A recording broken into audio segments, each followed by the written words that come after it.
All right, everyone. Happy Friday. Welcome to another episode of Mavens of Manufacturing. I have some really bad news for anyone that is joining me today. So, my guest, Ashley, who is a field sales engineer for the Baumer Group, couldn't join me today. That is the way of manufacturing. Sometimes business calls and you have to, go and talk to your customers. So hopefully she can reschedule with me. I would really like to get to know her more because she has an interesting journey from manufacturing. I just need to share my screen real quick and show you. So this is Ashley. Of course, she's in a costume, but she was a makeup artist for the longest time. And then she ended up switching industries, and now she's a field sales engineer for a sensor company called the Baumer Group. So today, since she's not joining us, I was trying to think, okay, what can I do to provide value to my audience? 1 second, because my cat is going crazy. This is Jin. She's meowing like crazy, so she's gonna sit on my lap so I can keep her quiet. So I was thinking, what can I do today to provide value to my audience? And I was thinking, since I'm a tech writer, provide some tips that might be helpful for manufacturers who are not really understanding how to create content around their products and services to get customers engaged. So little information about me, just to give you some background of why I'm a tech writer and how I know all this information about writing. So I started writing for manufacturing back in 2008. My college career began in Minnesota at the University of Minnesota in the Twin Cities. And I ended up getting pregnant at 20 and needed to kind of adapt. So I moved back to Wisconsin, closer to my parents, and transferred all my credits over to the University of Milwaukee in Wisconsin, or in Milwaukee, Wisconsin, and decided to sign up for professional and technical writing there. Got my bachelor's, and the day that I got accepted to graduate school to get my master's was the same day that I got hired on at a publishing company and started writing for a trade publication that dealt with design manufacturing, and was a really fun experience. I traveled all over the United States, went to Germany once, met some really cool companies, learned about a lot of really cool technologies and products that are out there, and just really started understanding, how important writing is to get stories out there for manufacturers and engineers. So today, one of my main responsibilities is I'm actually a tech writer for a company called PhotoFab, and they are a photochemical etching company in Chicago, Illinois. And one of their challenges, the photochemical etching process doesn't really have a lot of room for innovation based off of the linear process that it is. So it takes thin pieces of metal, puts them through a chemical solution, and it comes out with really intricate, small, complex parts for industries like aerospace, medical, telecommunications, and it's a really neat process. So I, right now, in the process of writing a technical paper and having a lot of fun and learning a lot about that. But I wanted to break down writing for you. And as a writer, I break up the process in stages. So the first stage that I do, and this is with any company that I've written for, I do my research. So I start off with not just the sales team, but the actual members that are working for the company.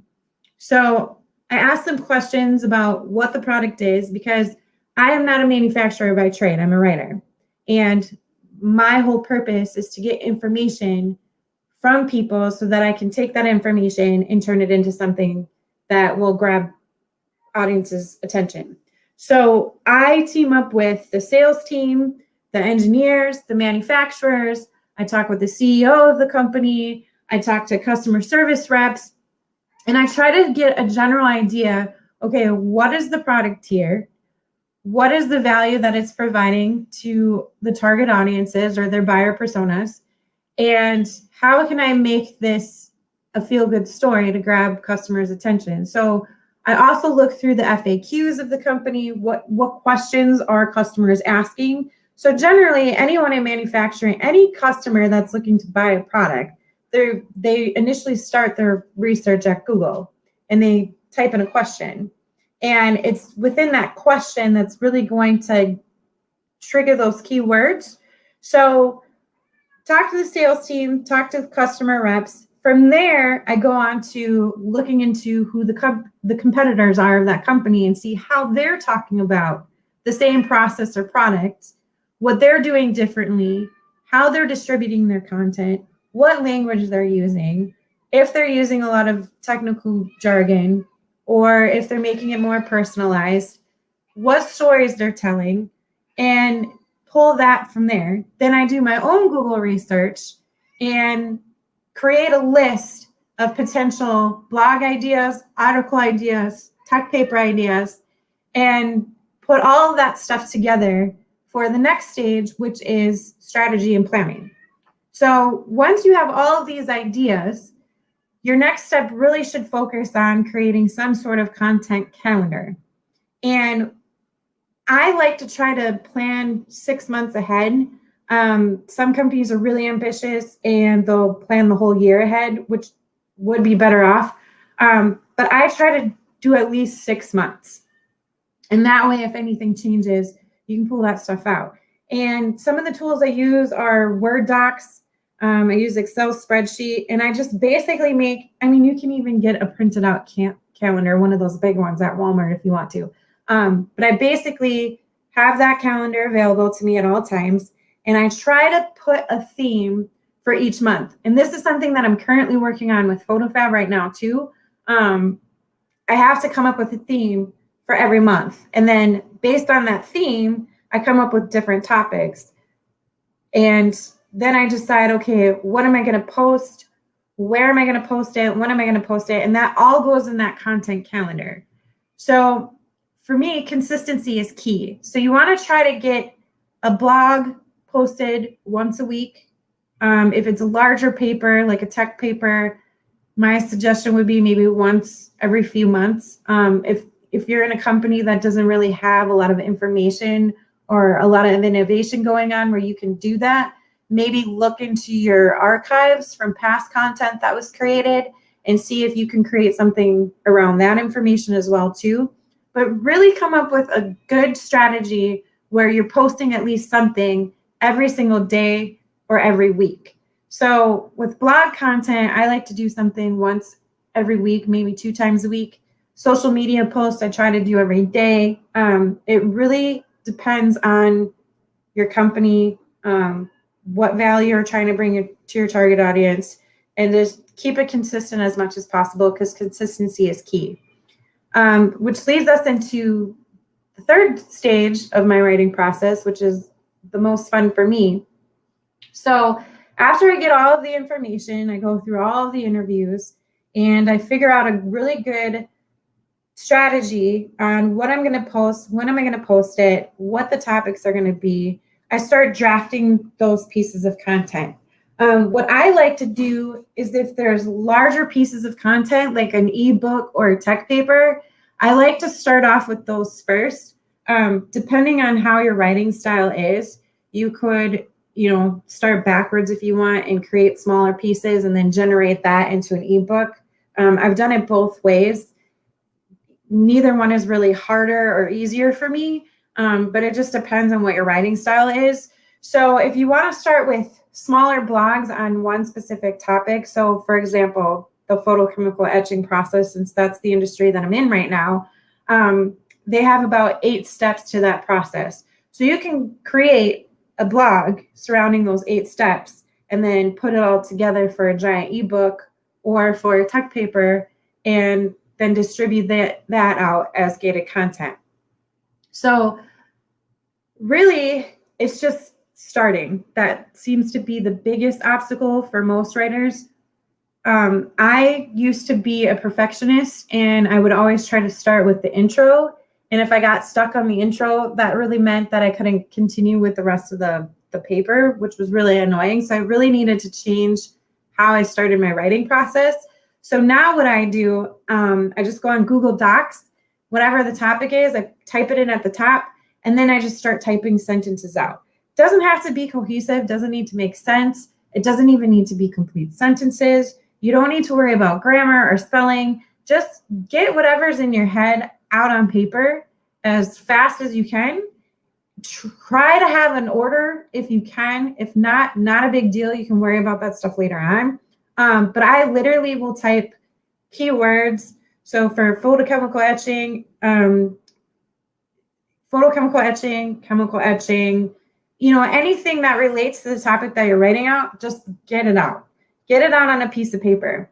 When you're done with that, go get a cup of coffee, take 30 minutes, take 45 minutes, take an hour, work on something else that's not relatable. And then what you do is you come back, take a look at what you wrote down, and then that's when you start piecing things together and you start making sense of it. So it depends too on what type of content that you're writing, because there's different types of content. You can be writing blog articles, you could write tech articles, you could write white papers, whatever it is, just come up with, a way to get it out on paper, situate it. Once you have a complete draft completed, you want to take another break, send it off to, whoever, if you're working for a company, send it off to the engineers that you interviewed, send it off to the customer service reps that you were working with.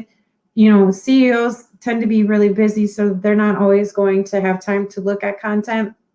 But make sure you get whoever the expert is on that particular topic, make sure they get their eyes on it so that any technical information that you might have misinterpreted or misrepresented, they can double check that and make sure that you're writing it in the appropriate way.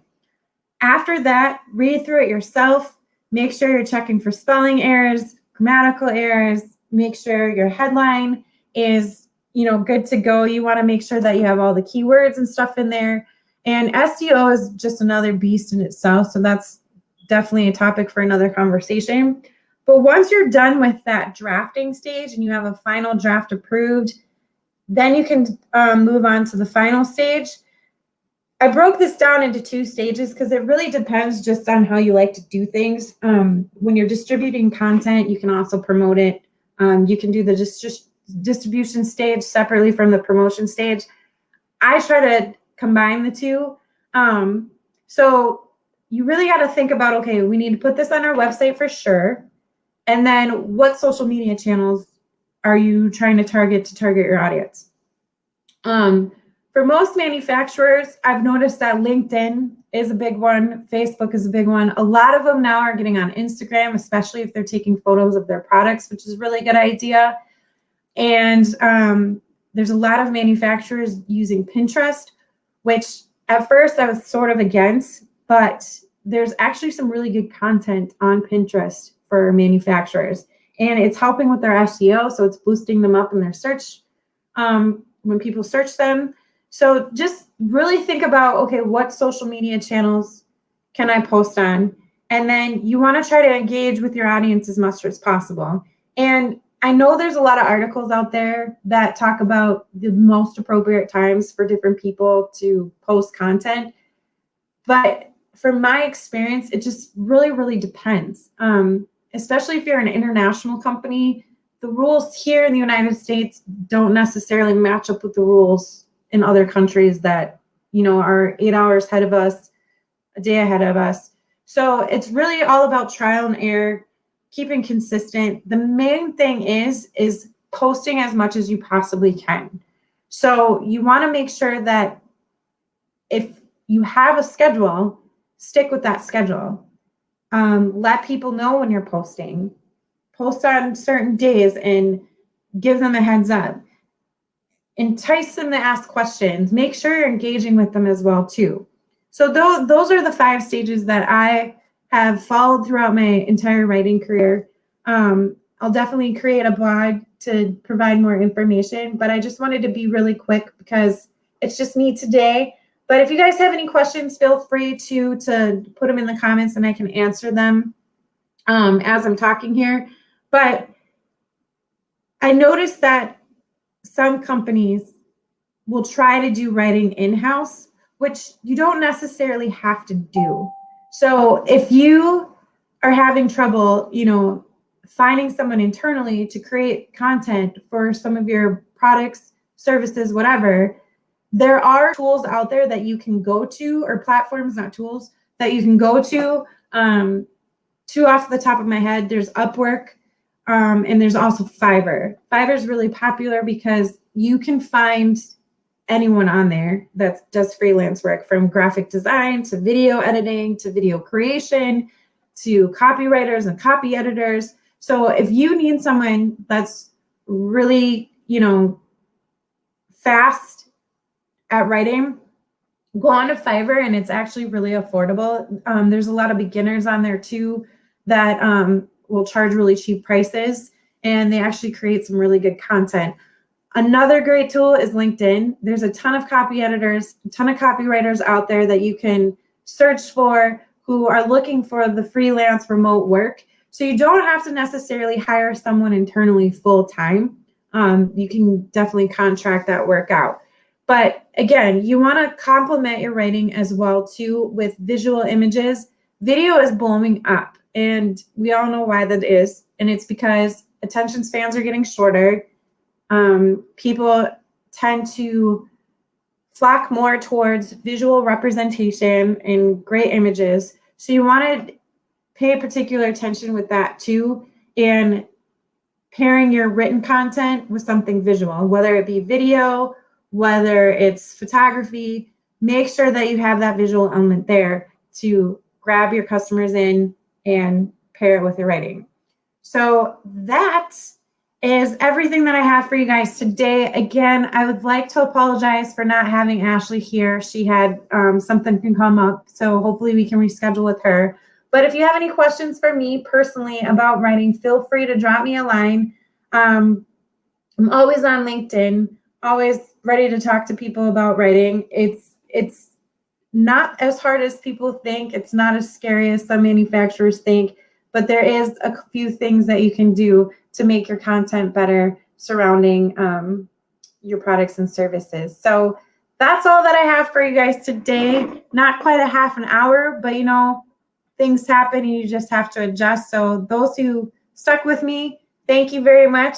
And I'll see you guys next week for another episode of Mavens of Manufacturing. Have a great weekend. Happy Friday. This has been another episode of Mavens of Manufacturing. Subscribe for more and make sure to tune in next time.